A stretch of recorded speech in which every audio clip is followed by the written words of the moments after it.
Perdido al sur del mundo, el archipiélago que forma las Islas Malvinas fue en 1982 testigo de una guerra impensada, en la que un país sin historial reciente en guerras enfrentaba a una de las potencias más grandes del mundo. Las batallas se llevaron en tierra, en el mar y en el aire. El mundo se llevó varias sorpresas, pero definitivamente la batalla aérea se llevó gran parte de las miradas. Las arriesgadas maniobras de la aviación argentina y los inéditos modos de ataque hicieron que luego de esta guerra los protocolos de defensa naval cambiaran para siempre. 1982 Malvinas, la guerra desde el aire. Por 150 años los reclamos se realizaron de forma pacífica y diplomática. Sin embargo, en 1982, Argentina decide recuperarlas por la fuerza. Como respuesta, Inglaterra hace zarpar a la flota más grande que enviara contra un objetivo desde la finalización de la Segunda Guerra Mundial. La Royal Navy y sus modernos Harrier enfrentarían a la aviación argentina y bombardearían objetivos terrestres en las islas. Estaba a punto de gestarse uno de los enfrentamientos más espectaculares de la aviación moderna. Los Sea Harrier y los Harrier GR-3 llegaban a la zona de conflicto con el objetivo de dominar la batalla aérea. La mayor ventaja de estos cazas es que despegan verticalmente gracias a sus toberas direccionables. A la enorme experiencia de los pilotos británicos en combates aire-aire, se sumaba que llegaban armados con el misil americano Sidewinder AIM-9L, capaz de alcanzar a su blanco, aun siendo lanzado desde cualquier posición. Argentina se preparaba para enfrentar a las fuerzas de tareas británicas con diferentes aviones que había adquirido en los últimos 40 años. Si bien tecnológicamente estaba muy lejos del ejército británico, los pilotos tenían confianza en su desempeño. Había que pensar que el A4, el Skyhawk, era un avión que se compró de un diseño de la década del 50. Es un avión que la Fuerza Aérea lo compró usado en el desierto de Mojave, se le hizo el overhaul y se trajo a la Argentina. Voló aproximadamente 140.000 horas antes de la Guerra de Malvinas, o por ahí, o sea que es un avión que tuvimos muchísima experiencia. La flota de la Fuerza Aérea Argentina estaba compuesta por las máquinas que para el momento eran antiguas.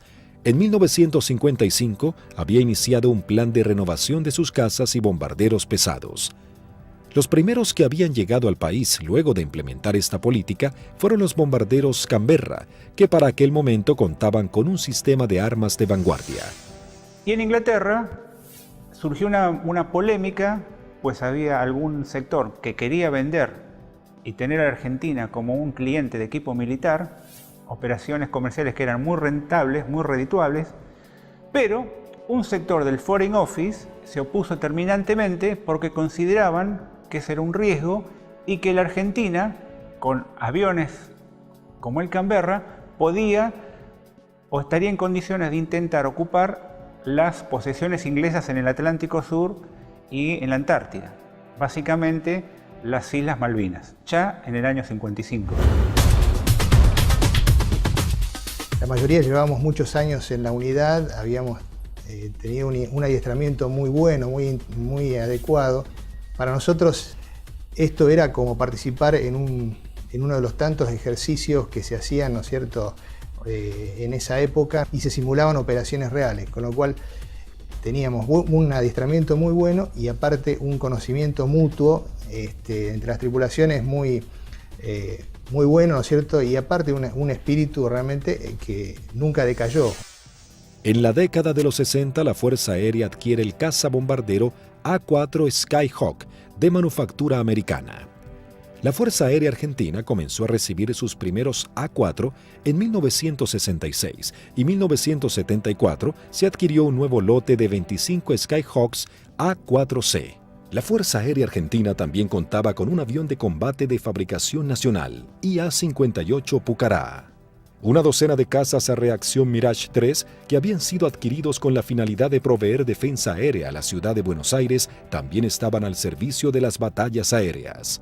39 aviones Dagger de origen israelí, su principal función era la cobertura aérea y el bombardero. En 1972, la aviación naval argentina adquirió un lote de 16 Skyhawks A4Q, que fueron destinados a la tercera escuadrilla de caza y ataque con asiento en la base aeronaval de Comandante Espora. La tercera de caza y ataque con Skyhawk había desarrollado numerosas técnicas o tácticas propias para atacar naves a mar abierto. Era una unidad desde ese punto de vista muy experimentada y reconocida inclusive por su capacidad. Estos Skyhawks, a diferencia del A4B y C, se caracterizaban por ser un sistema de armas capaz de operar desde el portaaviones argentino 25 de mayo. Pero para finales de 1981, los veteranos Skyhawks habían llegado al límite de la vida útil y la escuadrilla estaba a punto de pasar a retiro. Estaba pasando la escuadrilla por uno de sus peores momentos de la historia. Mejor dicho, el peor momento de la historia. 7 de los 10 aviones que contaba la escuadrilla estaban fisurados. Y eso significaba el cambio de las alas para poder seguir volando con seguridad. Algunos se pudieron cambiar, 2 de ellos se cambiaron el ala, pero los otros, los menos afectados, volaron con el larguero fisurado durante todo el conflicto. Y con respecto a los cohetes eyectores de asiento, también se ordenó que mientras durasen las operaciones no se iban a considerar vencidos esos cohetes, así que volamos con los cohetes de eyección vencidos. Así que el material nos encontraba a principios del 82 con solamente 3 aviones en servicio y que podían volar gracias a que la Fuerza Aérea nos había facilitado en préstamo 3 cohetes eyectores de asiento. Eso sumado a las falencias que ya se venían arrastrando de a tiempo, como los cañones de 20 milímetros que se trababan y que nunca fueron cambiados como pedíamos por los cañones DEFA de 30 milímetros que tanto éxito habían tenido los israelíes con su incorporación. Siempre tuvo apoyo la escuadrilla, pero llegaba un momento de transición. La incorporación de los aviones superestandar significaba que se iba a dejar de operar este sistema de armas, donde una escuadrilla que se estaba formando recibía todo el apoyo y la otra escuadrilla que estaba cerrándose de alguna manera.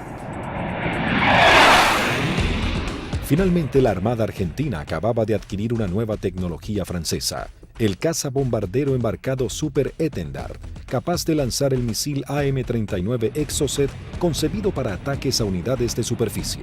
La segunda escuadrilla de ataque, aeronaval de caza y ataque equipada con Super Étendard, era una unidad de elite de alta tecnología, pero que recién estaba recibiendo sus aviones y tenía como tarea desarrollar y aprender a utilizar este arma que era muy potente y que no tenía equivalente en la región.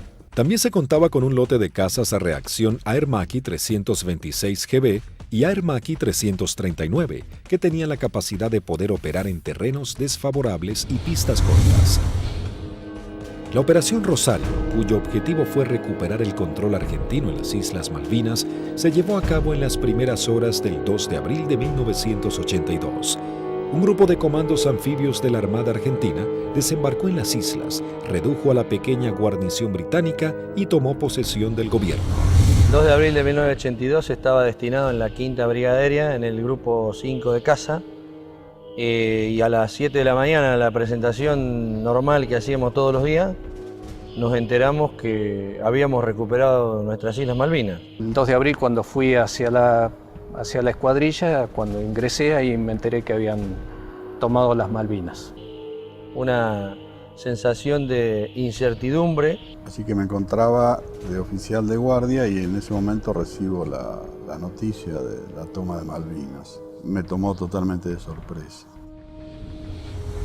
Bueno, yo pertenecía al escuadrón 1A4C, que tenía su asiento en la ciudad de Mendoza. Estábamos haciendo unas prácticas en la base de Río Gallegos. Era una práctica usual que tenía la Fuerza Aérea en aquellos años de desplegar escuadrones, se llamaban escuadrones móviles, al sur de nuestro país, como para que todo el personal estuviera adiestrado y conociendo un área de un posible conflicto. A partir de ese momento nos preparemos, ¿no?, para lo peor. Tras el estupor mundial y el fracaso en las negociaciones, el gobierno de Margaret Thatcher envía su flota al sur de Sudamérica. La Fuerza de Tareas Británicas estaban compuestas por diversas unidades de combate, portaaviones, destructores, fragatas misilísticas, submarinos, buques de asalto, logísticos y de desembarco. Sorprendentemente y ante la incrédula mirada del mundo entero, Argentina se preparaba para enfrentar militarmente a una de las potencias más grandes del planeta.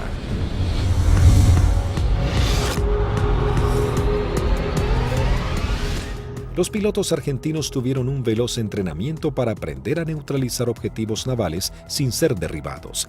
La operación exigía sortear los sistemas de detección y defensa de los buques para poder aproximarse al blanco y lanzar sus bombas por encima del mismo.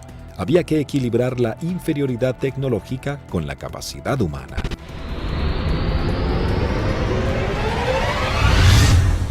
Empezamos a buscar la forma de suplir todas las deficiencias que en ese momento contaba el medio aéreo nuestro, que era la 4 Skyhawk. Y obviamente no teníamos contramedidas electrónicas para afectar tanto los radares como los lanzadores que poseían los británicos.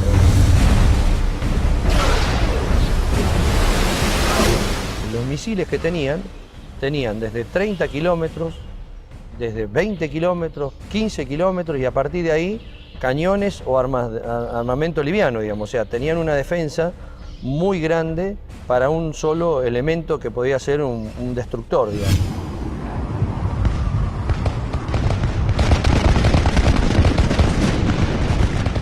Entonces determinamos, con ayuda también de la Universidad del Sur, cuáles eran los niveles de vuelo que teníamos que realizar para poder volar bajo el lóbulo y no ser detectados por el radar. Eso nos dio a qué altura teníamos que estar en función de la distancia a donde podíamos encontrar el blanco. Y en la última parte, ya desde unos 50 kilómetros del blanco, teníamos que volar por debajo de los 15 metros, bastante pegados al agua, para no ser detectados por ese lóbulo. Dentro de los 20 kilómetros ya nos tomaba. Pero esa demora impedía que los sistemas de armas dirigidos por radar pudiesen apuntarnos con mayor anticipación, y eso evitaba de alguna manera o demoraba la posibilidad de ser derribados. Los aviones debían volar a escasos metros del suelo, no más de 10 metros a velocidades que oscilaban entre los 900 y 1000 kilómetros por hora. La mayoría no poseía radares y las comunicaciones debían ser mínimas para evitar ser detectados. Las maniobras eran realmente arriesgadas, pero parecía ser la única forma de poder enfrentar a la moderna flota británica. El adiestramiento de vuelo rasante era complejo y arriesgado. En el mar no había ninguna referencia visual de la altura en que se encontraba. Los A4B y A4C no contaban con un radioaltímetro, instrumento fundamental que mide la altura en la que se encuentra el avión con respecto a la superficie del suelo. El instinto y el oficio pasaron a ser herramientas vitales para los pilotos. Durante la práctica le tratábamos de decir al guía que volara más bajo, hasta tanto perdiéramos la vista del horizonte mar y ya empezaba a entrar en el efecto suelo, digamos, del mar, digamos, empezaba a cabalgar sobre la turbulencia que producía el aire, digamos, cerca del mar. El armamento que utilizaba la Fuerza Aérea estaba compuesto por diferentes bombas antiguas, paradójicamente de origen británico. Y nosotros usábamos una bomba inglesa, la ANM65A1, de 1000 libras, una bomba de Labro Lincoln, inglesa, de demolición de manzanas, que la devolvimos con muchísimo cariño, y sin costo, como decía alguno. Paralelamente a los entrenamientos y mientras la flota británica se acercaba más y más, la Armada comenzaba una carrera contra el tiempo intentando de poner en servicio 8 de sus Skyhawks. También los técnicos buscaban poner en funcionamiento los escasos misiles Exocet que habían llegado al país antes del retiro francés. Hasta ese momento esta tecnología solo había sido probada en polígonos de tiro por sus fabricantes. nos dan la orden de la posibilidad de poner a punto el diálogo entre lo que era el sistema nuevo del superestándar con el misil M39. Cuando conectamos todo aquí en el país, el sistema no funcionaba porque eran un avión con un corazón de la época del 80 con las valijas de test que eran de la época del 70. Había ingenieros que se dedicaban a desglosar todo lo que era la parte matemática, cómo traspasar distintas informaciones, y algunas de las cosas también se hicieron por ensayo y error.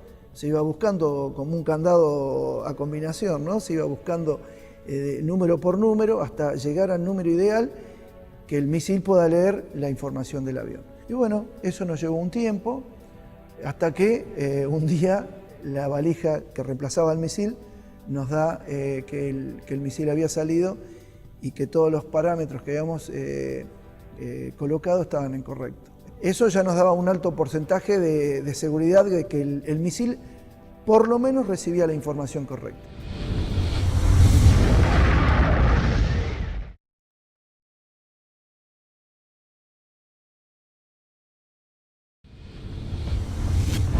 El 25 de abril la flota británica llega a la zona y realiza sus primeras operaciones bombardeando las islas Georgias del Sur y retomando su control.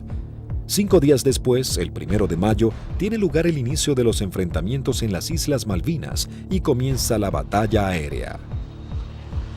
2 bombarderos Avro Vulcan británicos despegaron de las Islas Ascensión con la intención de dejar fuera de servicio la pista de Puerto Argentino.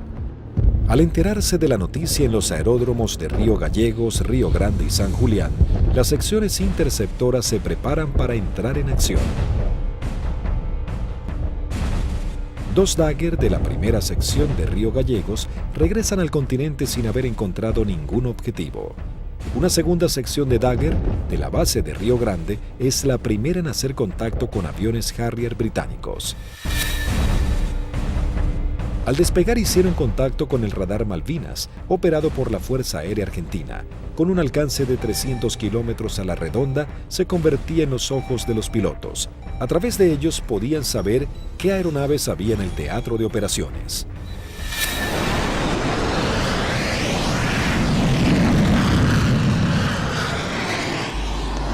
Tienen 2 pichones para ustedes a 120 millas náuticas, 20 grados firme.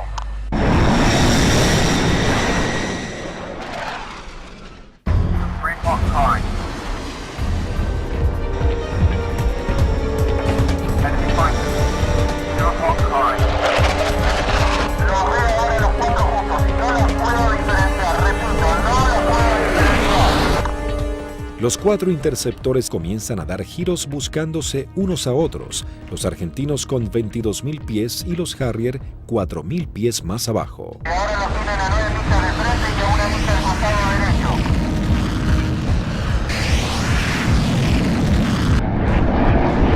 Los Harrier, invirtiendo sus toberas, cambian rápidamente de dirección para enfrentar la amenaza argentina. Ahora los Harrier están enfrentados a ustedes, repito, están enfrentados. Los Harrier se niegan a tomar altura para enfrentar a los argentinos, ya que los Dagger tienen un mejor desempeño en altura. Tampoco los argentinos descienden a donde el Harrier corre con ventajas. Por esta razón no se produjo combate alguno. Esa misma tarde se produce la primera baja cuando el primer teniente Ardiles, en uno de los Dagger, armado con misiles Chaffir y cañones, pone rumbo solitario a las islas.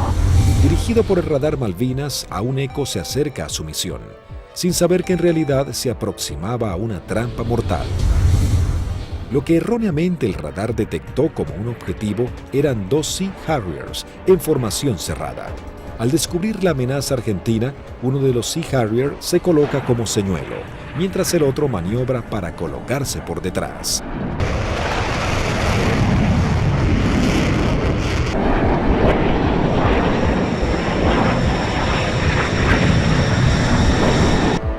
Ardiles se coloca en posición de disparo y lanza un misil Chaffir que es evadido por el piloto británico.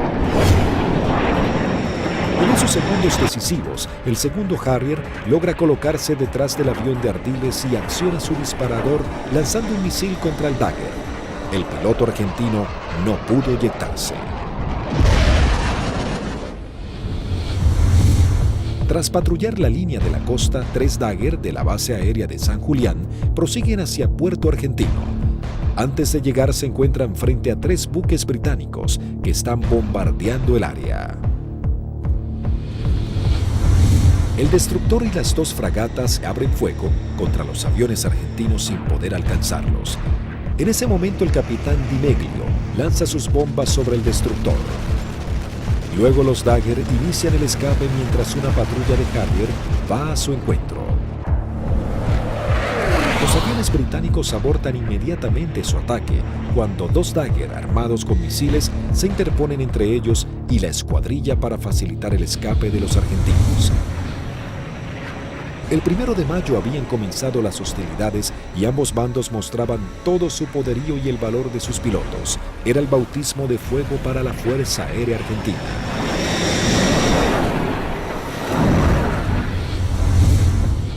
La guerra aérea había comenzado con los primeros enfrentamientos. Los británicos entraban su base de operaciones en la isla Ascensión y desde los portaaviones Hermes e Invencible.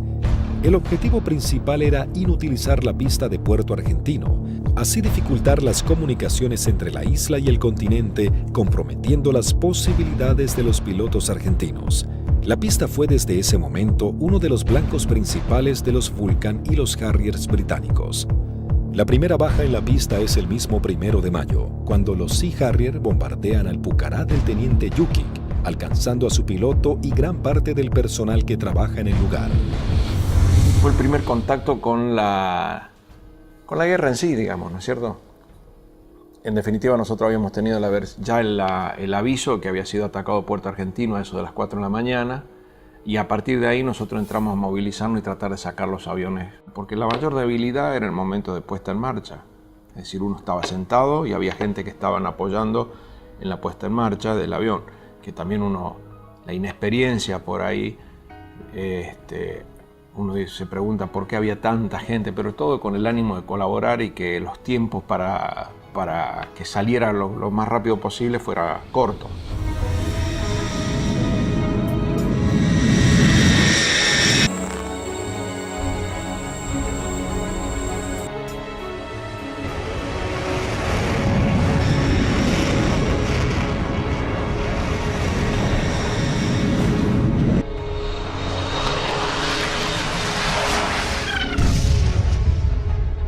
Desde armeros, de suboficiales técnicos, electricistas, todo dando vueltas alrededor del avión, que casualmente, desgraciadamente, es el avión donde impactan y casi todos ellos fallecen.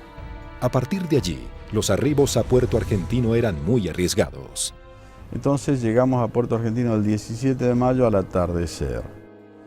Y me sorprende cuando llegamos porque no hay nadie recibiéndonos. Aeropuerto fantasma, no había absolutamente nada. Veía el cráter, estaba lleno de esquirlas, y mientras estaba mirando eso, de pronto veo una camioneta que se empieza a acercar a la distancia de la cabecera opuesta.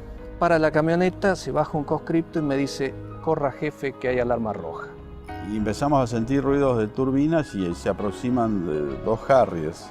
Y habríamos hecho unos 30, 40 metros cuando miro a la derecha y explota una bomba en la cabecera 26, un poco más alejada, unos 100 metros de la cabecera 26.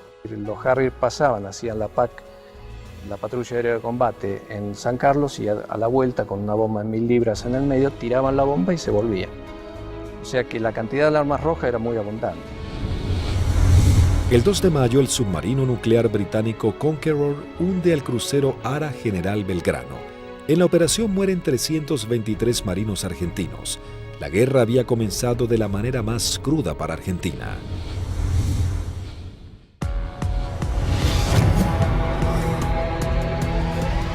Mientras Argentina buscaba reponerse del hundimiento del crucero General Belgrano y los británicos comenzaban a familiarizarse con el lugar y el clima adverso de la región, la guerra del aire se encrudecía cada vez más. La Fuerza Aérea Argentina tenía el objetivo de diezmar lo antes posible a la flota británica y defender los objetivos en la isla que eran constantemente atacados.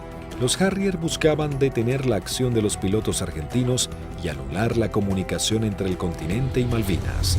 La aviación naval contaba con que los servicios británicos de inteligencia habían descartado el uso del misil Exocet después de que el personal técnico francés se retirara de Argentina al inicio del conflicto. Por lo tanto, era una carta secreta con la que contaba Argentina. Tras semanas de arduas tareas, los técnicos navales logran hacer funcionar el misil. Para esto, los pilotos iban adiestrando en todo lo que era la parte operativa, ¿no? El lanzamiento del misil, el vuelo rasante, y nosotros trabajamos en la parte técnica. Una vez logradas las dos combinaciones, se le dio el ok que la escuadrilla estaba en condiciones de lanzar los misiles AM-39. El 4 de mayo, la aviación naval argentina pone a prueba por primera vez este sistema de armas. La segunda escuadrilla de caza y ataque monta una misión con 2 Super Etendard y un avión explorador Neptune y el apoyo de un reabastecedor Hércules de la Fuerza Aérea Argentina. El avión explorador Neptune detecta 3 contactos. Los 2 pilotos de los Super Etendard, tomando por sorpresa a los británicos, lanzan sus misiles contra el Sheffield. Y bueno, ahí fue una satisfacción enorme porque todo el sacrificio arduo que habíamos hecho para poder poner a punto lo que era algo que nos parecía imposible, había dado buenos resultados. La aviación naval argentina lograba hundir el primer buque británico y se convertía en pionera en la utilización de esta tecnología. El extremo entrenamiento comenzaba dando esperanzas a los pilotos argentinos. Tras días de bombardeos y cañoneos sobre los puestos argentinos en las islas, las réplicas de los soldados y los pilotos argentinos, los ingleses habían logrado interrumpir las rutas de contacto entre los puestos y la base argentina. La comida comenzaba a escasear en la vanguardia y el clima bajaba abruptamente. Los pilotos argentinos patrullaban el aire en busca del lugar exacto en el que los ingleses buscarían hacerse a tierra.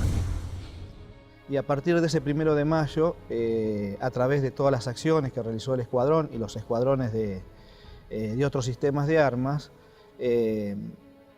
se iba degradando tanto el material como el personal, íbamos perdiendo camaradas en forma permanente. Entonces es como que el cerco se iba estrechando cada vez más. Finalmente, el 21 de mayo, comenzaba la última etapa de la guerra con el desembarco en la bahía de San Carlos. Con la colaboración del comandante Ewing Southby Taylor, quien conocía el lugar por haber prestado servicios en Malvinas, el general Jeremy Moore había decidido que ese era el lugar ideal para su desembarco. Los primeros avances de las lanchas de desembarco habían sido positivos, el lugar no estaba minado y parecía que sería un arribo relativamente sencillo. Pero con las primeras luces de la mañana, el teniente primero Carlos Daniel Esteban visualiza uno de los barcos y da aviso. Una Aermacchi 339 de la aviación naval realiza un vuelo de reconocimiento por la zona. Ni bien superé las primeras alturas, donde están las posiciones del batallón 5, ya comencé a observar acciones de combate. Había un helicóptero incendiándose, tropa de infantería desparramada corriendo por el campo y un helicóptero dándole apoyo. El aviador naval ingresa al estrecho de San Carlos, divisa un helicóptero en vuelo estacionario para alertar sobre posibles ataques aéreos. Me preparo para atacar ese helicóptero y ya me preparo para disparar. Observo todo el despliegue naval inglés sobre el establecimiento San Carlos. Rápidamente descubre que en el lugar había por lo menos media docena de buques ingleses. Con el piloto inglés nos alcanzamos a mirar. En ese momento recién él me ve. Kripa realiza un brusco giro a la izquierda, pasando a escasos metros del helicóptero. El helicóptero de la Fuerza de Tareas Británica alerta a los buques advirtiéndoles que un jet argentino va hacia ellos.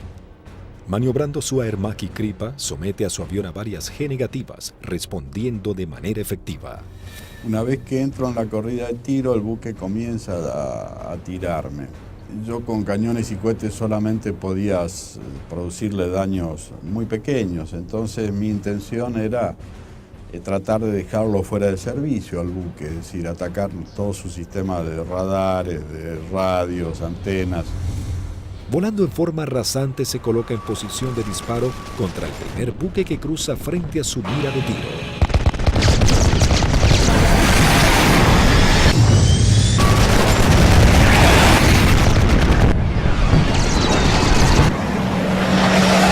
Tuve que recobrar muy fuerte mi avión con mucha fuerza para no pasar y cortar sus antenas. Una vez realizado el ataque Kripa, vuela entre medio de toda la flota británica. Las unidades ni los efectivos abren fuego por temor a impactarse entre ellos y el piloto argentino logra escapar.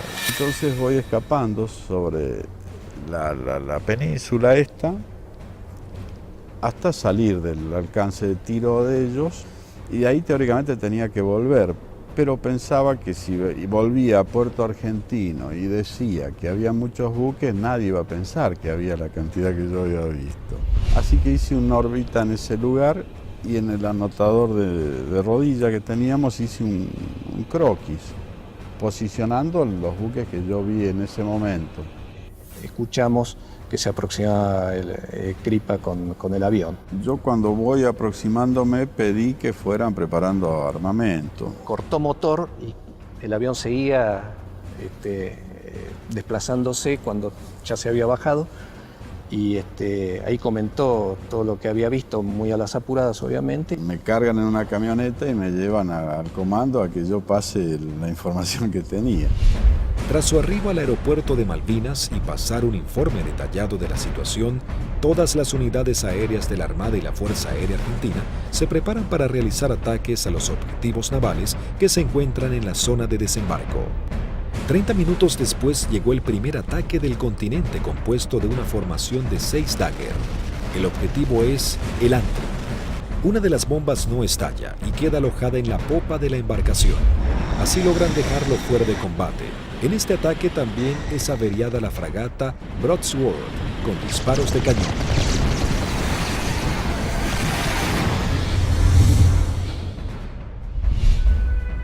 En Río Grande, las escuadrillas de Dagger y A-4Q navales parten para atacar blancos ubicados en el estrecho de San Carlos. Argentina intentaba dominar el espacio aéreo en el archipiélago. Había poco que hablar en ese momento. Hicimos la última información de meteorología y con lo que nos trajo el capitán Castro Fox, salimos 2 secciones reforzadas. Yo salí con el teniente Márquez y el teniente Arca, y el sublíder era el teniente Rótolo, con el teniente Lecuri y el teniente Silvester.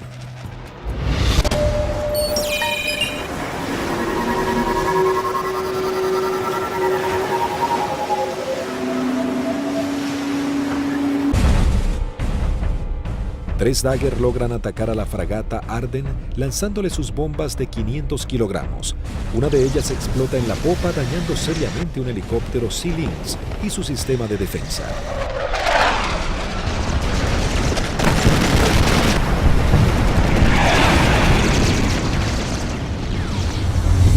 En ese instante, 3 A-4Q navales se aproximan en vuelo rasante a la bahía Ruiz Puente en búsqueda de algún blanco.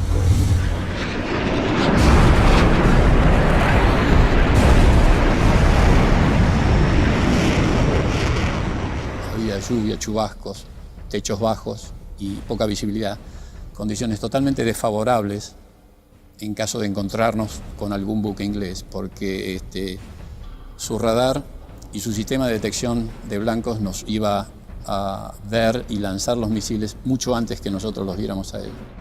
Los Skyhawk detectan visualmente a la fragata Arden visiblemente averiada.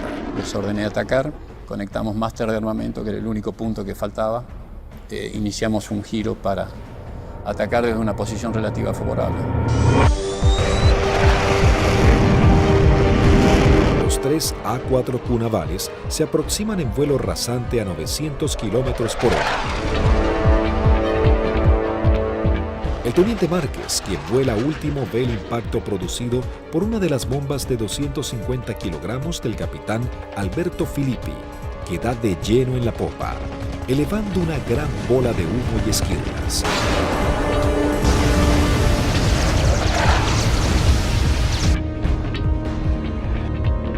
comienzo un giro hacia la izquierda y le digo a mis numerales que nos escapamos por la misma, quiere decir que regresamos a base por la misma. Dos Harrier que habían despegado del portaaviones Hermes para patrullar el área del sur del estrecho de San Carlos ven las explosiones sobre la popa de la fragata Arden e inmediatamente se lanzan en picada para prestar apoyo. Y escucho la voz del teniente Márquez que dice Harrier, Harrier.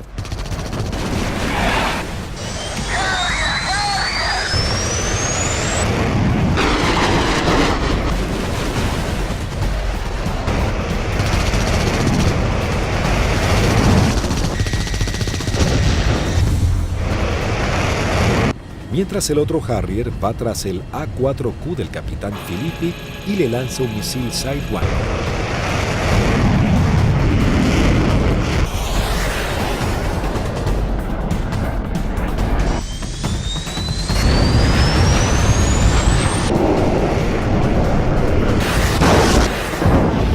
En ese momento escucho una explosión muy fuerte. Se sacude todo el avión, empieza a encabritarse con la nariz hacia arriba y girando hacia la derecha. Miro hacia la derecha, estaba girando y veo un Harrier que se aproxima como para un remate demasiado cerca para mi gusto. Entonces le digo a la división, me dieron, me eyecto, estoy bien. Una fuerte explosión, un golpe muy fuerte en todo el cuerpo, me desmayo. Cuando recupero el conocimiento estaba descendiendo en paracaídas sobre el estrecho de San Carlos. El impacto fue bastante más fuerte de lo que yo me hubiera imaginado. Tuve suerte porque el mismo paracaídas, una vez que entro en el agua, se acuesta y el viento lo infla y el viento mismo me sacan de abajo del agua y me lleva hacia la costa. En la costa, bueno, llegué, estaba realmente agotado.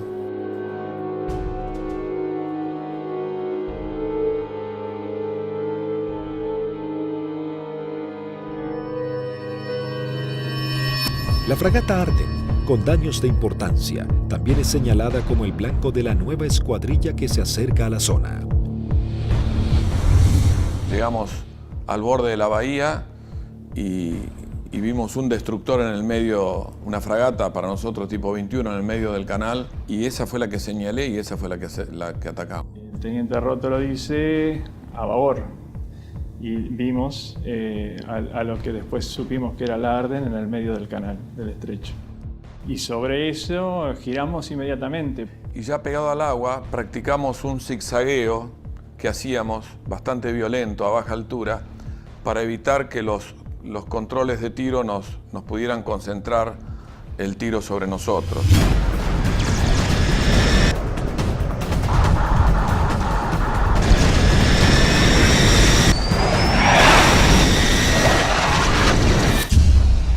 Lo que parece una eternidad antes tiene que ascender a 60 metros, 200 pies, nivelar el avión y empezar a hacer puntería si quiere que la misión sea efectiva. Yo vi que se inundaba el mar de piques y uno sigue con esa trayectoria, ya no tiene otra alternativa.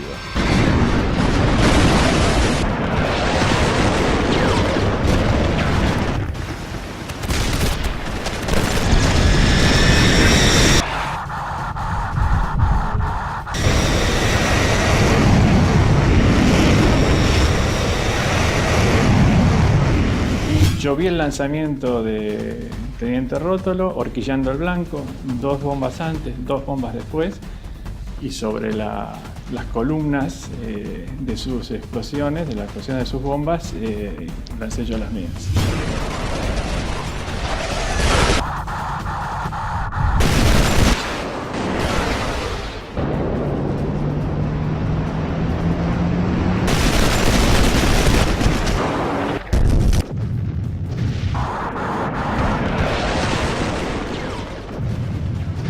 Mientras lanzaba, intentaba no perderlo de vista, porque de hecho estábamos con combustible muy marginal y él tenía un equipo que yo no tenía a bordo, que era el BLF, que es un equipo de navegación y que le permitía una navegación precisa. Mi seguridad de hacer el camino más corto de regreso al aeropuerto era mantenerlo a él a la vista. A pesar de todo el fragor del ataque, alcancé a decirle, rompo por derecha y me voy por el morro del costado, y al poco tiempo un silencio y poco a poco fueron apareciendo. Primero Lecour, después Sylvester. Y ahí nos volvimos a juntar. Por un lado teníamos la satisfacción del deber cumplido y por otro el sabor amargo de haber perdido, bueno, lo que las estadísticas dicen que se pierden en este tipo de ataque a unidades navales. El 50% de las unidades que salen normalmente no regresan. Sí, es un ataque, es violento, es muy violento lo que se vive en la cabina. Debido a los ataques que sufrió ese día, la fragata HMS Ardent se une en las frías aguas del estrecho. Sin embargo, las fuerzas terrestres británicas preparan el avance a Puerto Argentino.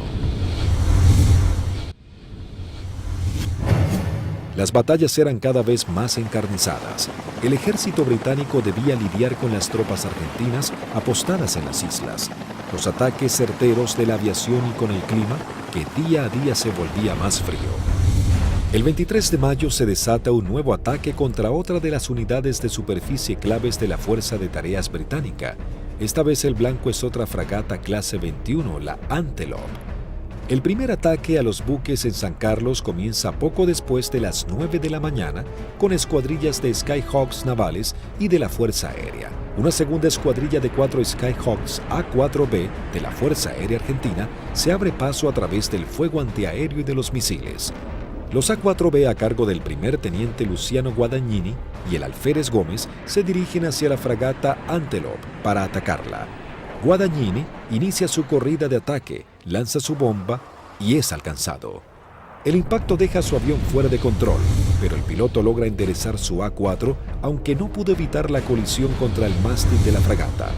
El piloto no alcanza a eyectarse antes del impacto.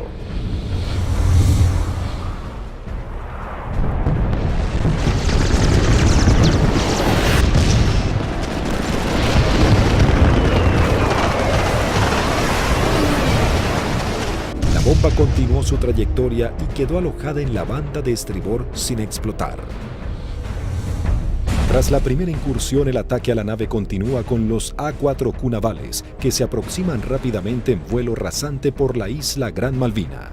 Pude recorrer bien pegado al terreno en la isla Gran Malvinas y llegamos lo que vendría a ser al cordón muy bajo que hay, pero de unos 450 metros de altura.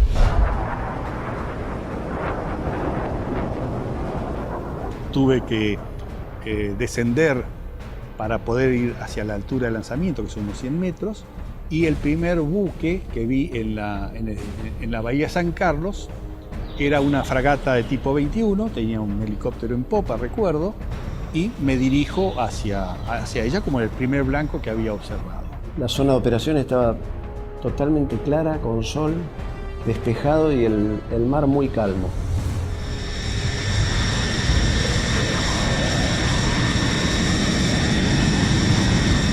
Todo era como en las ejercitaciones que siempre hacíamos con flota, un buque que que simulábamos el ataque, el buque que nos apuntaba, pero esta vez en vez de apuntarnos tiraba también. Inmediatamente que entramos a la bahía, empezaron a tirar. Y tiraban ya de tierra, se veían los fogonazos, sobre todo de la derecha y del frente.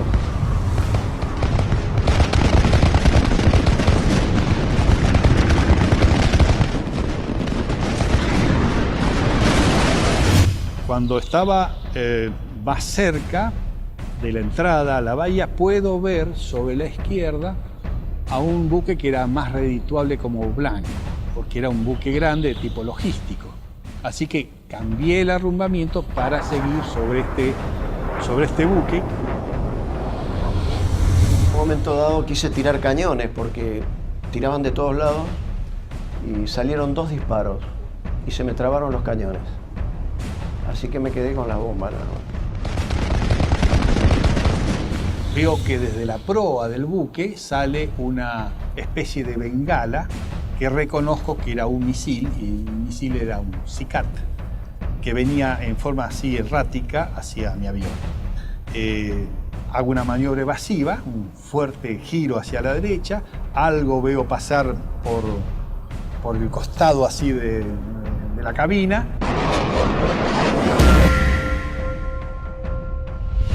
Pero evidentemente el misil ese me había sacado en la corrida de puntería, que si bien no me derriba, logra el objetivo de que yo no pueda lanzar con mayor precisión las bombas y evidentemente mi salva fue larga. Habían borrado las matrículas de los buques, así que se veía un buque gris clarito sin poder identificar qué buque era. Cuando paso lanzo, eran 2.000 libras de peso que largaba en un instante, el avión hace una cabreada, quiere subir, impido que suba y cuando miro adelante estaban tirando de todos lados.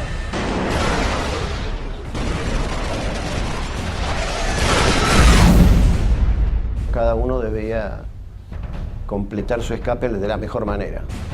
Como cuando estaba del otro lado digo yo, bueno, por donde yo vine no había nada, así que voy a volver por el mismo lugar. Me comunico en esos momentos con los otros dos pilotos que escucho en la frecuencia. Se los escuchaba contentos porque, bueno, estábamos regresando. Yo aterricé, controlé normal el avión, no tuve ningún problema. Cuando llego al extremo de pista, aterriza su bizarreta, pero él venía con las 2.000 libras de bombas, revienta una cubierta en el aterrizaje y se empieza a ir de pista. Y ahí se eyecta y, bueno, fue una eyección fallida. Termina falleciendo a raíz de la eyección. Así que cuando salgo a los 600 metros, tenía la pista adelante, me dicen que aterrice del lado derecho, le pregunto por qué, me dicen que aterrice del lado derecho nuevamente, reafirman y bueno, cumplo esa orden de aterrizar sobre el lado derecho y en la carrera de aterrizaje veo que había un A4 que estaba en pilón, apoyado sobre la nariz, en el tren principal y la nariz y sin la cabina.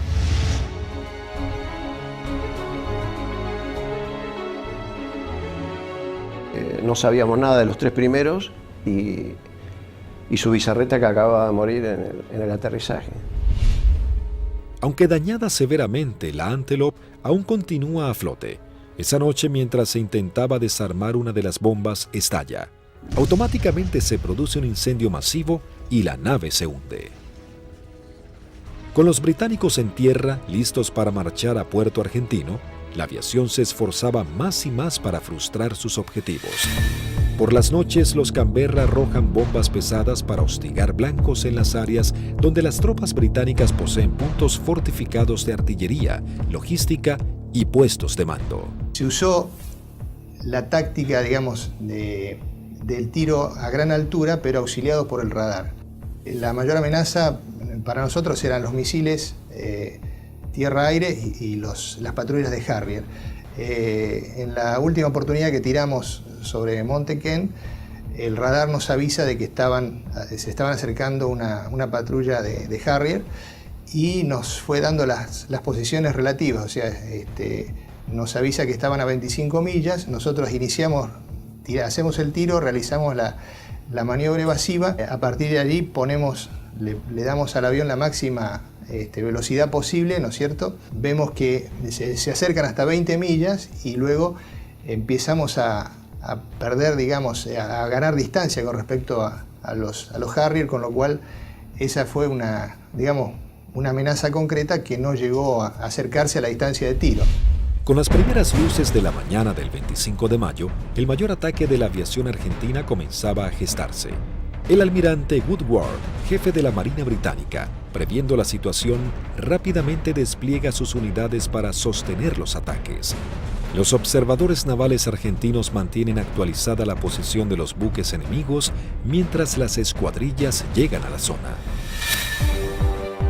En el continente, los dos Super Étendard de la Armada Argentina preparaban los misiles AM-39 Exocet para un segundo ataque sobre la flota británica con un rumbo de acercamiento diferente para lograr una mayor efectividad. Los británicos tienen certeza que los aviones aparecerán desde tierra, pero los radares no pueden detectarlos. A las 15:20 horas surgen dos A-4B sobre la isla Borbón y se dirigen hacia mar abierto, encontrando a la fragata y el destructor frente a ellos. Los A-4B lanzan su armamento. Una de las bombas rebota en el mar e impacta sobre el buque atravesando su cubierta de vuelo, destrozando la parte delantera de un helicóptero Sea Lynx y luego cae al agua. Los otros dos A-4 se acercaban en rasante rápidamente hacia los buques. Yo iba del lado izquierdo y mi guía del lado derecho, y como no teníamos radar, obviamente, el control lo hacíamos con nuestros ojos. A mí me tocaba controlar desde el frente a la izquierda y el guía del frente a la derecha. No teníamos otra alternativa, digamos.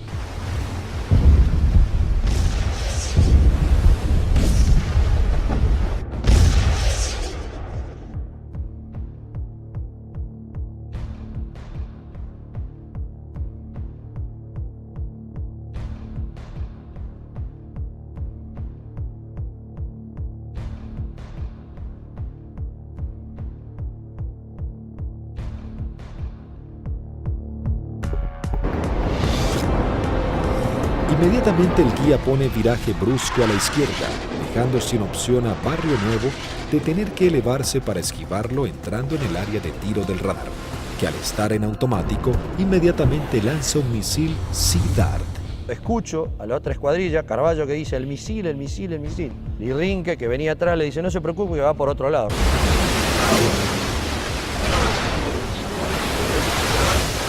Claro, no iba para ello. Salía hacia la derecha para nuestros aviones, digamos, y para mis aviones. El misil Sea Dart necesita un tiempo para nivelarse e ir tras su blanco. Como los aviones argentinos ya estaban muy cerca del blanco, lograron pasar por debajo sin que éste pueda derribarlos. Dije, bueno, ahora por tiempo no me va a alcanzar más, porque yo iba aproximadamente a 900, 950 kilómetros por hora, y el misil iba allá a 1.6, 1.8 de Mach, hasta que girara y todo, aproximadamente volaba, calculan alrededor de un minuto 10. No nos alcanzaba más, digamos.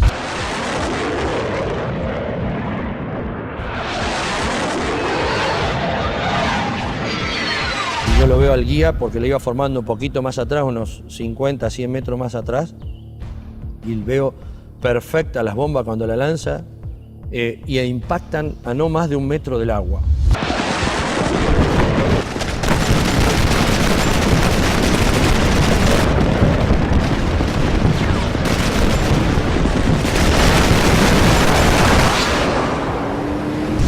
De inmediato se desata un incendio incontrolable, corte de las comunicaciones, electricidad y pérdida completa del control de la nave.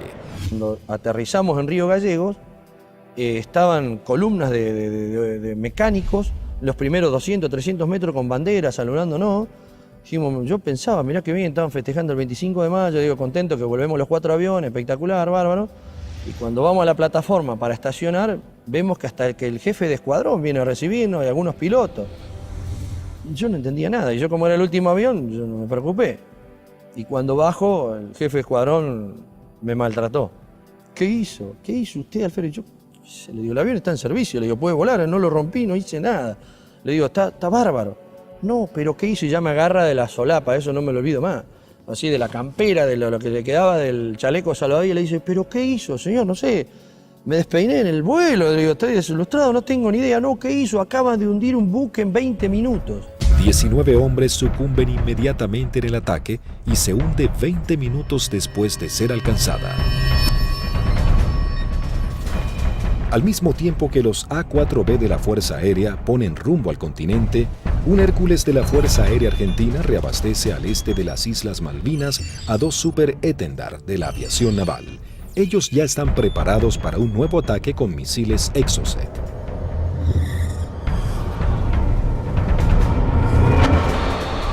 A unos 60 kilómetros de la flota británica, los Super Étendard detectan varios ecos en sus radares.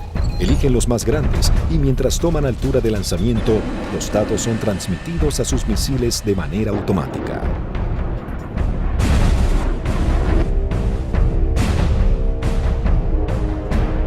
Una vez en vuelo, el misil es autónomo.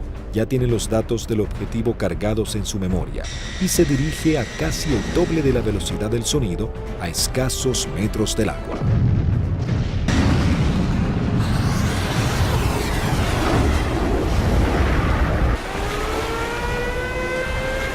Nuevamente los británicos lanzan una alerta de combate. Los navíos ordenan despegar helicópteros con equipos para señuelos antimisil. Uno de los Exocet impacta en el buque e inmediatamente se desata un incendio que destruye elementos vitales para la operación anfibia que se desarrolla en San Carlos.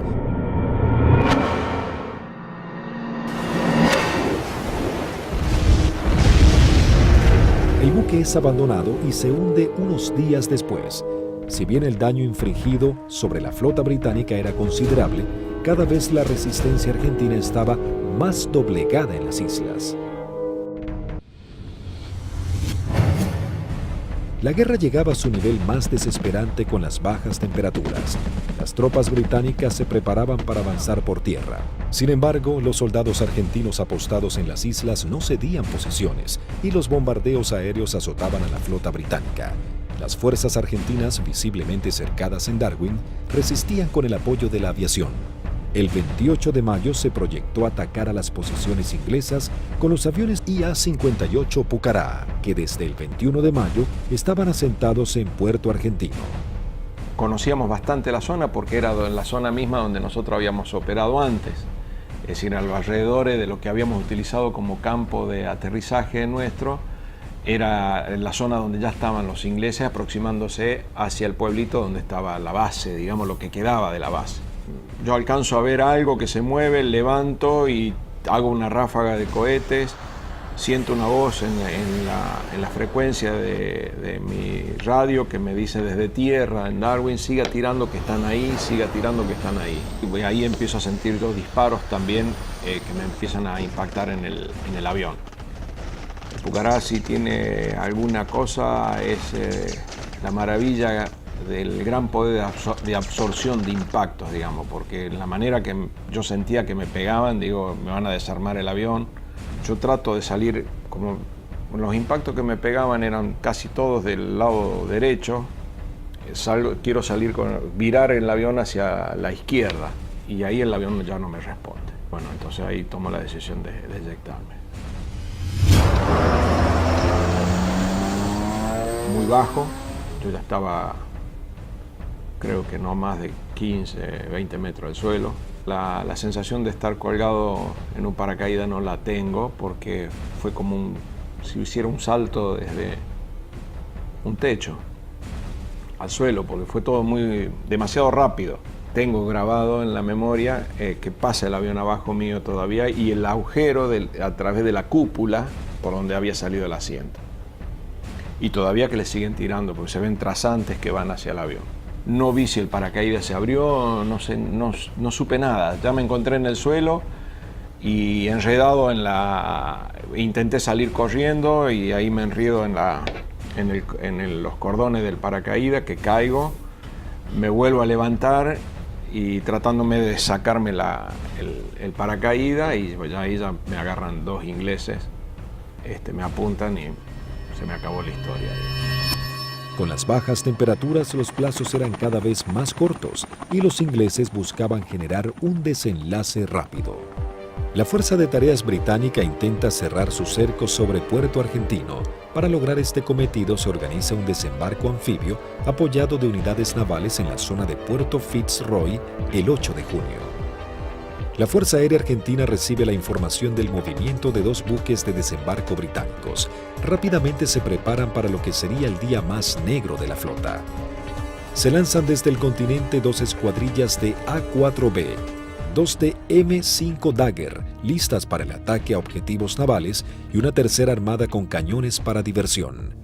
La primera escuadrilla de A-4B divisa y bombardea el buque de desembarco Sir Galahad.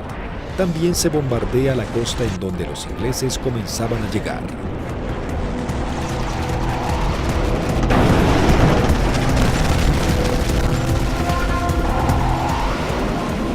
La Fuerza Aérea Argentina, sabiendo que ha logrado impactar en los buques de desembarco, redobla su apuesta y envía una escuadrilla de A-4C y 2 A-4B para bombardear las posiciones terrestres en la cabeza de playa. El día 8 de junio se me avisa por la mañana temprano de que, bueno, era uno de los seleccionados para que esa tarde, a través de un avión Learjet, pudiéramos volar hacia Mendoza y poder visitar a nuestras familias. Pero claro, antes de poder alcanzar esa meta había que realizar una misión, entonces todo cambia un poquito el ángulo de cómo uno está viendo esa misión. Por supuesto que nadie hablaba, ¿no? Todo en ese momento estaba muy consustanciado con sus cosas íntimas, recordando a la familia, bueno, recordando a algunos camaradas que también habían caído. Así que bueno, uno ya, ese es el último momento que uno tiene como para pensar en uno mismo y en pensar en sus familiares. Siempre nos despedíamos de los compañeros que se quedaban y el abrazo era interminable y como si fuera la última vez, ya que no éramos kamikaze como nos dijeron, sino que teníamos conciencia de los riesgos y que las chances siempre eran muy escasas para sobrevivir. Una característica que teníamos siempre en nuestra unidad es que el personal de mecánicos que preparaba nuestros aviones y armaba nuestros aviones se ponía siempre al costado de ambos lados de la pista, con banderas argentinas, con los trapos con que limpiaba el avión, con lo que tuviera, con la campera, como para saludarnos y darnos ánimo. A las 15 horas parten hacia las islas las primeras 2 escuadrillas de A-4B compuestas por 3 aviones cada una. Por diferentes inconvenientes, deben regresar 2 aeronaves al continente y debido a que solo un avión cuenta con el instrumento navegador, se juntaron todos quedando una formación de 4 Skyhawks. Previo abastecimiento, llegaron hasta las islas, donde descendieron a escasos metros del mar para no ser detectados.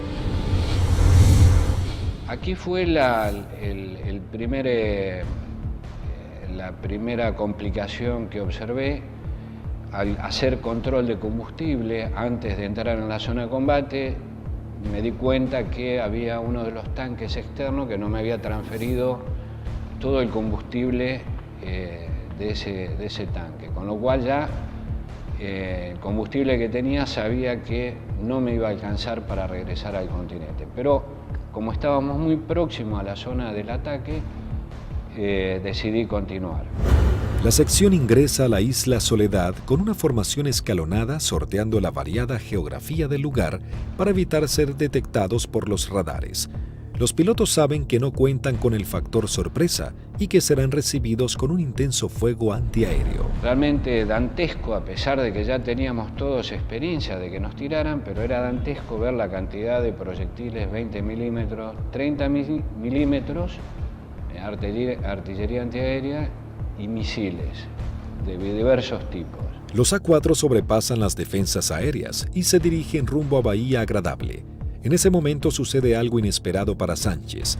El numeral 4 lo sobrepasa, quedando él en 4º lugar. Inmediatamente yo traté de acelerar mi avión para volver a tomar la posición que yo tenía inicialmente en la formación. O sea, trataba de alcanzarlo a Vázquez pasándolo por la derecha. 2 Sea Harrier del Escuadrón 800 giran en círculo sobre Fitzroy. Uno de los pilotos ve aproximarse un avión en vuelo bajo desde el sudeste e inmediatamente le avisa a su compañero. En ese momento, no sé por qué razón, se me ocurrió darme vuelta a la izquierda de mi avión y mirar detrás del avión. Y lo que se veían eran impactos de proyectiles atrás de mi avión, inmediatamente en la cola, y se levantaban surtidores de aguas, varios piques detrás de mi avión. Sánchez, sin saber quién era su atacante, decide continuar con su maniobra para lograr colocarse tercero en la formación. Cuando está sobrepasando al alférez Vázquez, Bolsan, el líder, encuentra al lanchón de desembarco saliendo del seno Choiseul. Cuando la ve, inmediatamente pone viraje y el resto de los aviones lo siguen, con lo cual los 3 aviones se me vinieron encima mío. Ninguno se había dado cuenta que yo venía tratando de ocupar mi posición, con lo cual los tuve que saltar por arriba, evitándolos, tomé altura, lo cual siempre era un riesgo porque evitábamos tomar altura en la zona del combate porque era un tiro al pato, decíamos, de cualquier avión o cualquier buque que anduviera en la zona. Ante la atónica mirada de los pilotos británicos, los 3 Skyhawks inician su corrida ataque hacia el lanchón.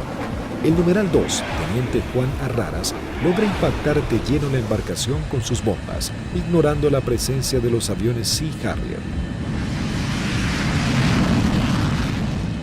Hay algo que me llama la atención a mi derecha y a unos 500 metros veo 2 Sea Harrier a la misma altura que yo, bien formaditos, paralelos, un poquito más retrasado el segundo avión, el guía era David Morgan y el numeral Smith. El Sea Harrier lanza su primer Sidewinder hacia el avión de Arraras e inmediatamente Sánchez da la alerta. Cuando vi eso, que lanzó el misil, les doy la voz de alerta a mis compañeros, o sea, misil en el aire, 2 Sea Harrier. Arraras es impactado por un misil en su parte trasera, dejándolo fuera de control. Si bien se eyecta, no logra sobrevivir. El Harrier arremete contra el segundo A4. Tiene en su mira al avión de Vázquez. Lanza su misil impactándolo de lleno y sin que pudiera eyectarse.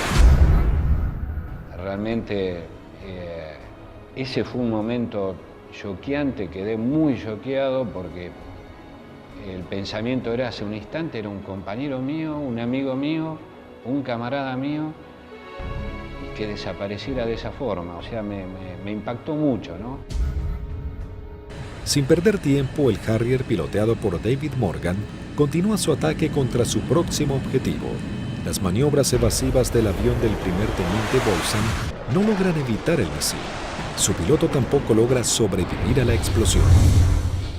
Y al volver a entrar en conciencia, inmediatamente fui a buscar los 2 Sea Harrier, ya que yo estaba expuesto también a recibir un ataque. No los vi donde estaban últimamente, en la última posición. Se me ocurrió mirar para arriba y ahí es que veo un Sea Harrier que empieza a hacer, baja su nariz para iniciar el ataque a donde yo estaba en ese momento posicionado. Tras el ataque, el único A4 sobreviviente, en inferioridad de condiciones para entrar en combate, decide desprenderse de todo el peso extra y emprender un escape pegado al mar acompañado de maniobras evasivas. Estaba realmente muy estresado, muy choqueado, con lo cual había cosas que estaba descuidando, entre ellas el combustible. Cuando me di cuenta, realmente no me alcanzaba para llegar, excepto a Puerto Argentino, no llegaba a ningún lado. Lo primero que hice fue tomar altura, independientemente que anduvieran los Sea Harrier, ya no importaba mucho. Moría de una forma o iba a morir de la otra, así que... Sánchez toma altura y reduce su potencia de motor a fin de economizar el gasto de combustible, aunque queda expuesto a cualquier tipo de ataque.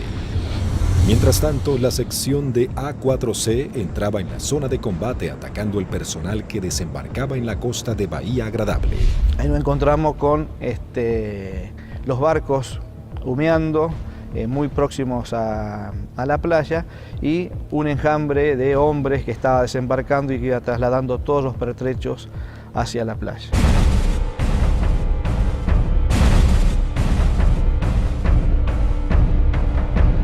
A partir del momento en que nos visualizaron, comenzaron a disparar tanto con armas livianas como con los misiles Blue Pie, que son misiles transportados por un hombre.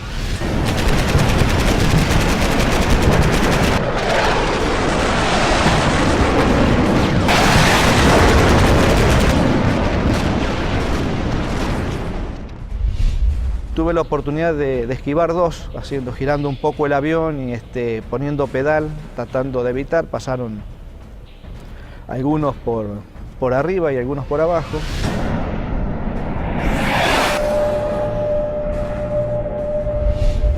Siento también una explosión en la parte delantera de mi avión, que bueno, puede ser algún misil que me haya tocado, pero pude seguir operando, lancé las bombas y en el momento en que giro a la izquierda veo a mi numeral que está escapando hacia la izquierda con una luz roja que lo está siguiendo. Cuando gira hacia el otro lado veo al numeral del capitán Caffarati también con otro misil en la cola y le vuelvo a gritar, pero hace caso omiso, pero era a través o por el problema que yo tenía de mi equipo de radio. El Skyhawk del teniente Sánchez se encontraba expuesto en altura, con sus cañones trabados y sin combustible para llegar a la base. Toda su escuadrilla había sido derribada y no había sobrevivientes. De la decisión del piloto podría salvarse, caer prisionero o congelarse en medio del mar. Mientras tanto, en algún lugar sobre el océano Atlántico, el teniente Sánchez decide arriesgarse e ir en busca del Hércules reabastecedor, descartando la idea de regresar a las islas para eyectarse y ser tomado prisionero. Cuando vamos camino al reabastecedor, escucho la voz del momento el teniente Sánchez, el Pipi Sánchez, que había sido uno de los únicos sobrevivientes del ataque anterior. Tenía una última oportunidad si el reabastecedor, el avión Hércules, se había quedado en la zona, me quedaba una chance más. Con lo cual le hice el llamado en la frecuencia de reabastecimiento, me contestó. Las comunicaciones eran dramáticas porque yo estaba desesperado, así que le pedí por favor que si me podía ayudar, necesitaba reunirme con él y que me diera combustible. Él me daba indicaciones de posiciones geográficas, pero yo al no tener mi equipo de a bordo, porque solamente algunos aviones lo transportaban, no tenía forma de ubicarlo geográficamente. Escuchar la voz de él en forma casi desesperada, llamando al avión Hércules reabastecedor para que lo pudiera alcanzar. La tripulación era el vicecomoro Cano y el capitán Rubik. Realmente, si le debo la vida a alguien es a ellos. Siempre digo que son mis segundos padres. La situación era que la última vez que vi el indicador de combustible no me quedaban más de 400 litros, que prácticamente no da para nada, realmente no daba para nada. Con lo cual dejé de verlo porque lo único que hacía era producirme más estrés por no estar acoplado al Hércules. La tripulación del Hércules, en un gesto heroico, se aproxima bastante a las islas y le da la tranquilidad de decirle, quédate tranquilo, pibe, que ya estamos yendo para allá.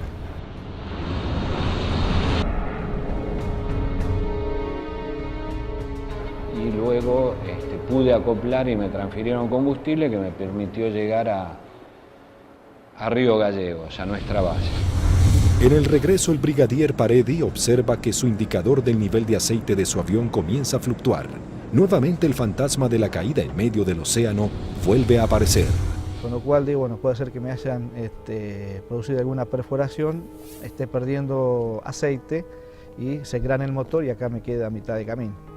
Lo único que atiné fue a sacar mi libreta de control de procedimiento, donde tenía una foto de mi señora y mis hijos, para echarle una última mirada, para decir, bueno, por lo menos están en mi recuerdo hasta el último momento.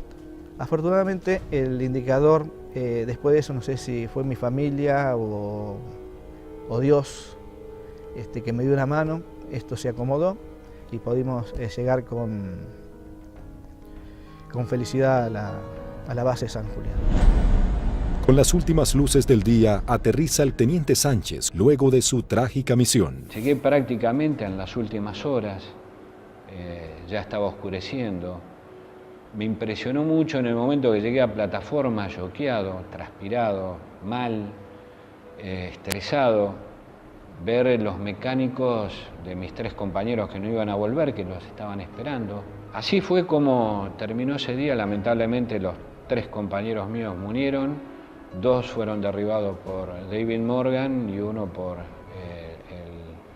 el Smith, volando sin largo.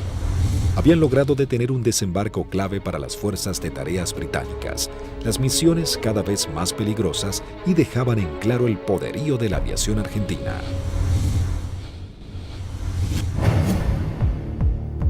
La guerra terminaba, sin embargo las misiones de la Fuerza Aérea eran cada vez más arriesgadas. El 13 de junio, a horas de finalmente firmar la dimisión argentina, comienza a tomar forma un ataque que podría haber cambiado el curso de la batalla final por las Islas Malvinas. El día 13 de junio, que fue ataque objetivo terrestre, en principio cuando comenzó el conflicto del Atlántico Sur, los pilotos teníamos cierta aprehensión a los ataques a objetivos navales, ¿no? Porque la fragata tenía de todo para defenderse. Cuando fue avanzando el conflicto y llegamos ya casi a los finales y los ingleses ya tenían buenas posiciones tomadas en tierra, realmente se complicaba el ataque a objetivo terrestre, porque estaban las defensas terrestres, las aéreas y encima las navales, había que sortear todas. Pero realmente era para lo que habíamos estado preparados toda la vida, y creo que esa fue una misión en la cual los ingleses estuvieron sorprendidos de cómo nosotros llegamos al corazón del Estado Mayor, que estaba en Monte Dos Hermanas, al pie del Monte Dos Hermanas. 2 escuadrillas de A-4B del Grupo 5 armados con 3 bombas retardadas por paracaídas toman parte de la última misión de combate de la Fuerza Aérea Argentina. La acción es osada y peligrosa: atacar y destruir el comando del Estado Mayor británico del general Jeremy Moore, jefe de las fuerzas británicas. En esa misión volamos casi unas 350 millas, un equivalente a unos 700 kilómetros, rasante. Iban tan bajos, tan rasante, que el chorro de los aviones quedaba marcado en el agua. Entonces me resultaba más fácil seguirlos. Y ahí escuchamos al radar Malvinas, que salió en frecuencia y preguntaba: ¿hay alguien en frecuencia? Fue la primera vez que en mucho tiempo que el jefe de escuadrilla rompió el silencio de radio, el capitán Varela, y dijo: los nenes. Muy bien, dice Radar Malvinas, yo tengo, no los tengo, pero tengo una PAC al norte, 2 aviones, etcétera, etcétera. Tengo una al sur, tengo una al oeste y tengo una al este. Le volvió a preguntar al capitán: ¿usted nos ve? El radar Malvinas le dijo: no. Entonces ellos tampoco. A las 12 horas del mediodía, las 2 escuadrillas ingresan al área de Malvinas para dirigirse a su blanco. Cuando estábamos sobrepasando el acantilado, vimos que estaba posado ahí un helicóptero, un Sea Lynx, británico, que son los que lo usaban ellos como de vedores. Y yo pienso que ese helicóptero informó la posición nuestra, informó la entrada nuestra a la isla. Inmediatamente de eso, el radar Malvinas empezó a dirigir al aire, dar todos los movimientos a las PAC. Todas las PAC iban concentrándose hacia el lugar de nuestra ruta. Los A-4B toman vuelo rasante máximo, en formación cerrada, pegándose contra el terreno para evadirse de los Harrier que venían a derribarlos. El jefe de escuadrilla observó un soldado inglés con su casco y su fusil que subía una colina y lo encontró de frente al avión. Evidentemente estábamos volando muy bajo. Varela iba como siguiendo el terreno, volando bajo, y por momentos se perdía de vista. Cruzamos esa pequeña loma y por delante nuestro había un campamento muy prolijo con unos shelters y una veintena de helicópteros aterrizados en ese sitio, y un despliegue de gente. Los 4 Skyhawks logran sortear el terreno y llegan al corazón del Estado Mayor británico. Hasta que escucho tirar, dice Varela, tirar. Y veo ahí veo los fogonazos de los 4 bombardeos que hicieron cada uno de los aviones. Los A-4B se dirigen directamente al cuartel general y lanzan sus bombas. En medio del caos e improvisando la defensa, el general Moore escapa del ataque. Pude ver el impacto de los helicópteros en marcha y el impacto de los cañones nuestros, una mancha marrón que iba pegando en cada uno de las puertas del helicóptero. Yo era la primera experiencia que tenía de haber tirado tan cerca. Incluso uno de los helicópteros despega y, digamos, nos pone el rotor de frente al avión. La segunda escuadrilla, al mando del teniente Cepeda, entra en acción realizando un segundo ataque sobre los cuarteles de Muro. Cuando yo veo ese escenario, ordeno a mi escuadrilla tirar en ese lugar, ya sobrepasado el ataque de Varela, más adelante. Tiramos las bombas y bueno, vamos a salir. Yo salgo, sigo la línea de vuelo y venía un helicóptero, un Siquín, cruzando de mi derecha a izquierda. Y empecé a disparar a ojo, pero como la munición es trazante, me quedaba marcado por dónde iba la munición, entonces yo veía y movía el comando como para que barrerlo al helicóptero con la munición.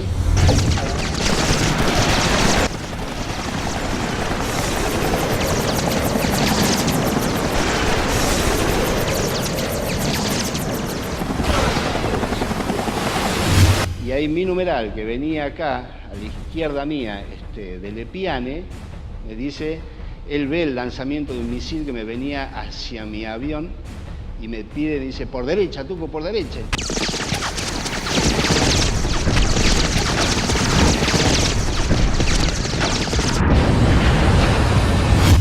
Decidimos salir en forma individual, atravesando las islas, con regreso al continente, proa San Julián. Los A4B emprenden su regreso al continente volando rasante. Algunos de ellos con averías deben ascender para economizar combustible. Las situaciones individuales de los pilotos se vuelven complejas. Utilizo mi avión y veo a mi derecha, abajo a mi derecha, una sombra de un avión, de un perfil de un avión. Uy, es un Harrier. Me viene siguiendo un Harrier. Entonces ahí empiezo a hacer maniobras evasivas de viraje de máxima performance, de mucha G, tanto para la izquierda como para la derecha. Izquierda para la derecha. Y cada vez que nivelaba el avión, veía, estaba la sombra. Yo digo, pero este Cristo no se va. Digo, ¿cómo hago para sacármelo de encima? Miraba por el espejo, miraba por el otro espejo, miraba para atrás, parecía una lechuza, daba la vuelta a la cabeza así, miraba por un lado, miraba para el otro y estaba la sombra ahí. Era mi avión, era la sombra de mi avión. Empecé como a tranquilizar yo mismo, me hablaba, me decía, tranquilízate Tuco, porque así no podés seguir, no podés, estaba muy nervioso, estaba como que por momentos temblaba, no sé, una sensación muy rara de ese momento vivido ahí. El numeral 2 de la escuadrilla que nos seguía empezó a perder combustible, notar que perdía combustible en forma muy grande, ese fue el alférez de Lepiane. Otro momento terrible de esa misión, cuando el piano me pregunta si qué hacía. Imagínate, el alférez me dice que voy al reabastecedor o me eyecto en la isla. Una decisión que yo, por más jefe de escuadrilla que fuera en ese momento, yo no la podía tomar porque estoy decidiendo sobre la vida de un camarada y de un amigo. Era muy difícil. Dije, piano, encomendate en Dios, pedile a Dios que te ayude y decidí vos, no me lo pidas a mí, por favor, decidí vos. Ya sabíamos que como estaba y con las transmisiones que recibíamos no volvía al continente, entonces le pedimos al reabastecedor que lo fuera a buscar. Y él veía que a medida que se iba buscando a la coordenada donde nos canta, donde estaba el reabastecedor, él veía su indicador de combustible bajar más, me decía, tengo 500, tengo 300, tengo 200, yo decía, no llega a nada, no te busca nadie, no te rescata nadie, en medio del Atlántico no te rescata nadie. El comandante del Hércules, vicecomodoro Lee 30, escuchando los pedidos de Lepiane, decide ir hacia él aún sabiendo que puede ser derribado por misiles británicos. Ahí en ese momento el piano lo ve al Hércules, él estaba arriba del Hércules y hace el viraje y se le tira al Hércules. Pensá que era un alférez, tenía muy pocas horas de vuelo. Y creo que debe haber sido el tercer reabastecimiento de él.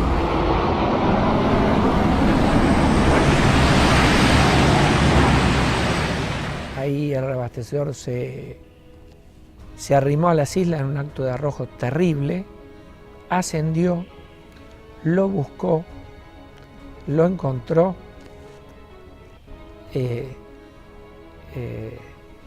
reabastecieron con una pérdida de combustible muy importante en el plano, tenía un agujero que atravesaba el plano completo, o sea que todo lo que le daban, parte iba al motor y el resto iba fuera del avión, y regresamos todos sanos y salvos al continente. Todos llegamos, incluso del Epiale.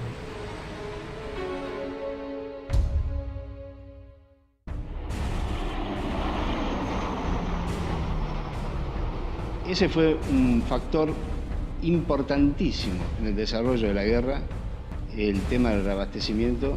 Nosotros estábamos muy compenetrados y nos entendíamos muy bien con los pilotos, las tripulaciones de Hércules, y fue uno de los secretos mejor guardados de la guerra y en la cual le dio la posibilidad de éxito a muchas misiones de la Fuerza, fue que los ingleses nunca pudieron encontrar dónde hacíamos los reabastecimientos.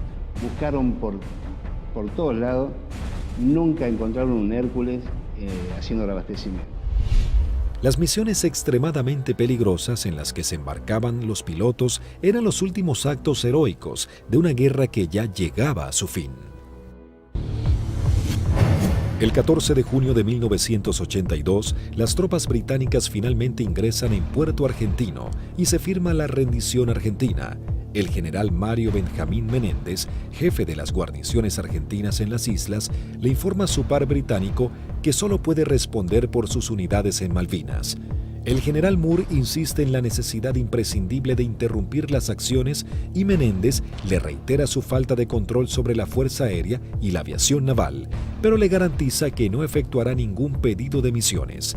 Moore comenta sus experiencias en San Carlos y Monte Kent, donde noche a noche eran bombardeados por los Canberra, y agrega que el día anterior había salvado su vida por un minuto al ser atacados por aviones A-4B. El conflicto deja a los británicos con su flota desmantelada y no es posible proseguir con las operaciones navales. En ese momento, si alguien le pone un valor en números, y un avión que no valía más de $50.000, y una fragata CL-42 valía $550 millones puesta en el puerto. O sea que si uno hace números, realmente no resiste mucho análisis. La guerra económica la ganó la Fuerza Aérea Argentina, desde ese punto de vista, ¿no? Y la Armada con sus A4, porque eran aviones viejos que nadie calculó que tenían la capacidad de hacer el daño a una de las primeras flotas del mundo. Bueno, creo que hicimos bien los deberes. Hicimos aquello para lo cual estábamos adiestrados y creo que lo hicimos bien. Yo creo que esa es la demostración más grande del profesionalismo y de la cadena que hace que ese hombre, en definitiva el último eslabón, llegue y cumpla con su objetivo. Pero hay un montón de gente atrás y que todos han demostrado ampliamente su valía y convencimiento por la fuerza y en definitiva por la nación. Lo realmente importante es el vínculo que uno genera con el camarada que va a entrar en combate junto a uno, que va a arriesgar su vida con uno y del cual va a depender de mí y yo voy a depender de él. Son los que nos permitieron trabajar como un grupo realmente integrado y yo particularmente me siento orgulloso de haber pertenecido a los halcones navales. El escuadrón, a pesar de que tuvimos muchas bajas, tuvo el espíritu y las ganas de seguir combatiendo y defender algo que era nuestro. Muy poca gente valora realmente lo que hizo un piloto arriba de un avión en la desventaja que se volaba. Se dice siempre que si querés saber cómo te fue en la guerra, preguntale a tu enemigo. A mí los que más me han demostrado afecto, reconocimiento, el aprecio por lo que hicimos en Malvinas fueron los ingleses, que no respetan absolutamente a nadie. Cuando de defender sus intereses nacionales estamos hablando, como es el caso nuestro. La voluntad y el deseo de poder cumplir con la misión y cumplir con ese juramento que en algún momento hicimos cuando éramos cadetes, de defender la bandera y la patria hasta perder la vida. 36 aviadores de la Fuerza Aérea Argentina y 4 de la Aviación Naval Argentina perecieron en operaciones de combate y accidentes. Los que más hay que resaltar de lo que fue la participación de Argentina en Malvinas, hemos dejado grandes hombres, padres de familia, dieron su vida, que es lo más caro que hay, para defender ese interés nacional, y no lo tengamos en cuenta y no lo resaltemos. Creo que es lo fundamental. Primero y fundamental, el mejor recuerdo para aquellos que dieron todo, que es fundamentalmente la vida de aquellos que no volvieron. Es el gran honor para mí de haber haber conocido héroes vivos. Eso yo creo que es el mayor honor que he tenido, que me ha permitido la vida. Un joven típico, entusiasmado y comprometido con amor a la patria. La verdad que, como lo dicen a veces en las historias, bueno, ese era Márquez. Lo tenía todo, generoso, bondadoso, valiente. Y bueno, y le tocó este combate que lo hizo con mucha dignidad. La verdad que para nosotros es un símbolo en la escuadrilla. Márquez era subordinado mío en operaciones, así que era un excelente amigo y un gran profesional. A él le tocó quedarse como custodiando nuestra soberanía. Pero yo siento que su vida, aunque fue muy corta, fueron apenas 29 años, él vivió una vida muy plena. Fue tras un sueño, que fue volar, y lo logró, lo alcanzó. Y durante todos estos años lo necesitamos, sobre todo su familia, su esposa Graciela y sus 2 hijos, Andrea y Lucianito, que no alcanzó a conocer, no había nacido todavía cuando él fue para las Malvinas. Y si yo tuviera que decirle algo, le diría: misión cumplida, querido hermano.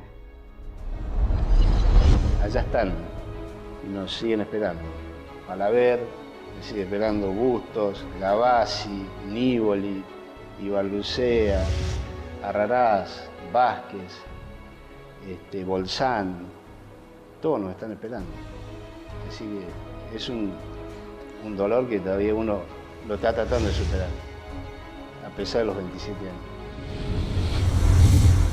El conflicto de Malvinas dejó un sabor amargo, pero marcó la impecable profesionalidad de los pilotos argentinos, quienes con tecnologías claramente inferiores y algunas que ni siquiera habían sido probadas, lograron dar batalla y sorprender al mundo con maniobras y estrategias de combate que jamás se habían utilizado. Si Argentina la recupera, será por la vía diplomática, con inteligencia, con trabajo.